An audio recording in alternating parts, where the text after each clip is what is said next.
जंगली शेरों ने मिलकर एक गधे का शिकार किया, लेकिन उनमें से एक शेर ने कहा, इसे मारो मत, मेरे पास इसको लेकर एक बेहतरीन योजना है। उस योजना के तहत शेरों ने गधे को अपने साथ रखा, उसकी देखभाल करके उसका विश्वास जीत लिया। फिर एक दिन उसे वापस गधों के समाज में भेज दिया, पर इस बार वो गधा एक गधे की तरह नहीं, बल्कि वो एक शेर के समान गधों का राजा बनकर वापस आया था, जिसके पीछे सभी शेरों का साथ था।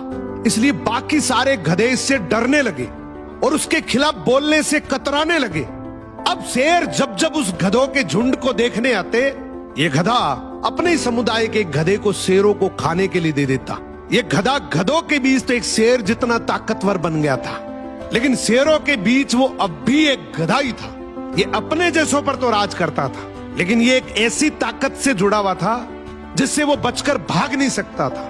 इसने हजारों मासूम गधों की कुर्बानी दी, सिर्फ ये सोचकर कि इससे मैं और ज्यादा ताकतवर बन जाऊंगा। एक दिन ऐसा आया कि सभी गधों ने एकजुट होकर उसका विरोध किया और ये ठान लिया कि इस बार शेर जब भी शिकार करने के लिए आएंगे तो हम में से कोई नहीं जाएगा, चाहे उसका परिणाम कुछ भी हो।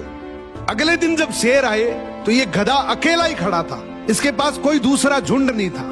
तो गधे ने शेरों से विनम्रता से कहा कि देखो साहब, मेरा खौफ अब खत्म हो गया, मेरी कोई बात नहीं मान रहा अब। तो शेरों ने डिसाइड किया कि चलो अब तू किसी काम का नहीं है तो तू ही साथ चल ले, आज का हमारा भोजन तू ही बनेगा। इस तरीके से आखिर में इस गधे का भी शिकार हो गया। हर समाज के अंदर एक ऐसा गधा जरूर होता है जो अपने लालच के लिए, अपनी ताकत बढ़ाने के लिए अपने ही समाज को दांव पर लगा देता है।